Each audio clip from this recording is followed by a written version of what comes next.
Hi, I'm Xavier Henry. I'm the art director on Realms of Ruin, and today I'm really excited to show you the map editor, a very exciting tool that ships with the game in November.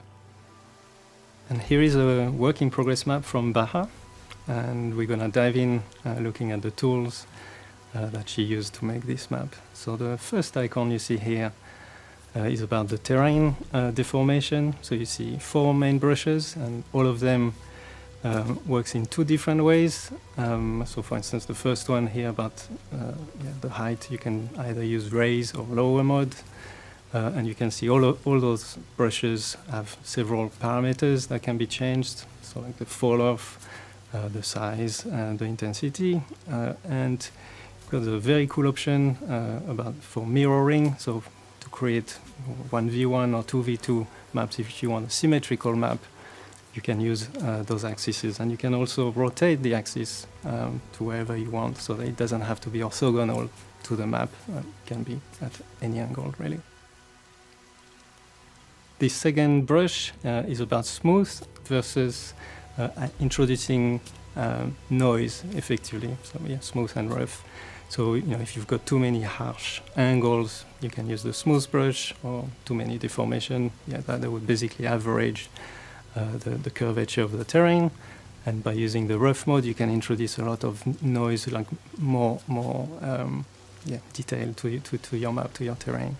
And then the third icon here is basically a sort of plateau, this one is flattened. So basically everything, wherever you sample the center of your brush, basically you are sampling a height, and everything will be level to that height ultimately. So if you click, you keep it clicked and drag, and you will see the terrain.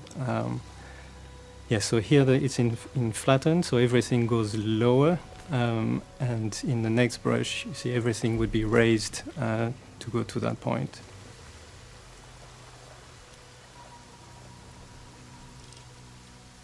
And the second tool available here is the terrain type, and here we are diving in some very, very powerful functionality. Like there are some so we call them compound brushes, but effectively what they do is create really intelligently. They bring different materials, but also depending on the situation, they might also bring different assets to it. So for instance, if you had a very steep hill, a brush, for instance, might bring some stone texture on the side of the hill, while on the top you might have grass or soil, or it might even bring like foliage to it.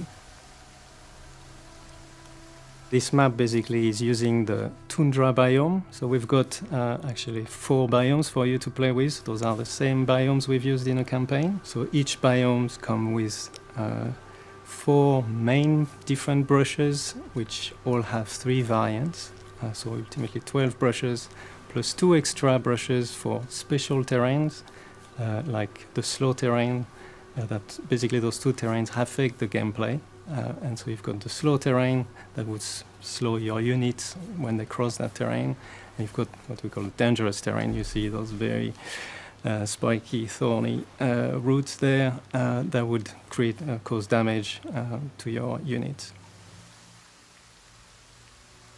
And the third tool available here is the water tool that allows you to create to sculpt really interesting water bodies. You can basically connect different height of water, and you would automatically have the waterfall created. We've got different brush types of water, so you can create very clear water, or some dirty water with scum on top, or some also bring VFX. You might have flies on them, as usual, various parameters to play with in terms of the intensity of the brush, the size of the brush, but also here, like, you can play with the depth of the water. So actually, a very shallow water is traversable, so your units will be able to cross that. And then we've got the ramp tool, which is basically allowing you to connect different height, and pretty straightforward. And you have various sizes available, and basically, so you can use that to sculpt the terrain, or you can use that also to create a navigable path. So we've got two options, as you can see here, the guaranteed walkable absolutely guarantees you that unit would be able to cross that bridge effectively. And the fifth option gives you access to a lot of objects, and the object palette gives you access to plenty of objects, pretty much all the objects we've used on the campaign. You can filter them per families, so you can see you can filter Stormcast buildings or Stormcast props, like maybe scaffoldings. So for placing objects, the editor gives you a few very useful functionality. So one of them is the terrain snap, so you can literally drag the object across the terrain and automatically it would conform to the relief of the terrain. And then to create playable maps, you're going to need gameplay objects. So you will need realm gates, where new units would spawn from, and victory points. If you want a winner, you're going to have to be able to capture those ones. And then command posts, where your troops would rally to by default, and arcane conduits to gather the Ramstone. And for the arcane conduit, you can decide the size of the region that basically dictates the time and the complexity to capture this arcane conduit. So if it's a very small one, as soon as your units are in it, yeah, you would capture it. And if it's a large one, that would take more time. So you can use the map editor either to export to a multiplayer map, but you can also use it to create a diorama, a scene as we call them.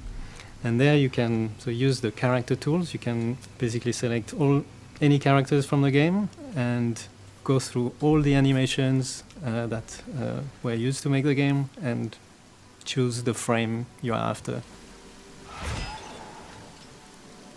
And the last tool we'd like to present you is the environment tool that allows you to play with the time of day and the type of weather that your map will be played at. So if you like bright sunny day, you're covered. If you want a more moody dusk setting, you can obviously rotate the sunlight as well. I feel actually those night hounds would benefit more. Yeah, a moody, stormy environment. Yeah, that's pretty good. So this was a very brief overview of the map editor. I hope you've enjoyed it, and we really can't wait to see what you're gonna do with this very powerful tool, very fun tool to use when the game releases in November.